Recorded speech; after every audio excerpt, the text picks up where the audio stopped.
નમસ્કાર દર્શક મિત્રો, આપ જોઈ રહ્યા છો સાજી સમાચાર। હવે જોઈએ અગત્યના સમાચાર। સુરતના સલાબતપુરા પોલીસ સ્ટેશનની હદમાં અસામાજિક તત્વો બન્યા બેફામ। શું સલાબતપુરા પોલીસનો કોઈ ખોફ જ નથી રહ્યો? સુરત પોલીસ દ્વારા ઘાતક હથિયારો જમા કરાવવાની મુહિમ છેડી હતી, છતાં અસામાજિક તત્વો પર કોઈ લગામ લાગી નથી તેમ દેખાઈ રહ્યું છે। દિન દહાડે ઘાતક હથિયારો સાથે ફરતા લુખ્ખા તત્વોને નથી પોલીસનો ડર।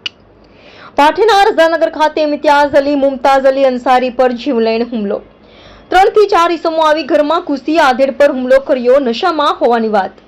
પાઠેનામાં આધેડ પર 4 લુખ્ખા તત્વો આવી ઘરમાં ઘૂસી જીવલેણ હુમલો કર્યો। રસ્તે ચાલતી મહિલાઓને પણ તમાચો માર્યો, બાળકોને રસ્તે દોડાવ્યા।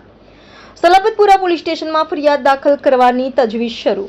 સાહેબ ઉર્ફે રોયા, લાલા લાંબા અને અકીફ નામક યુવકોએ હુમલો કર્યો હોવાનું સૂત્રો જણાવી રહ્યા છે। જીવલેણ હુમલો કરનાર ચેન્સનેચરો હોવાની વાત।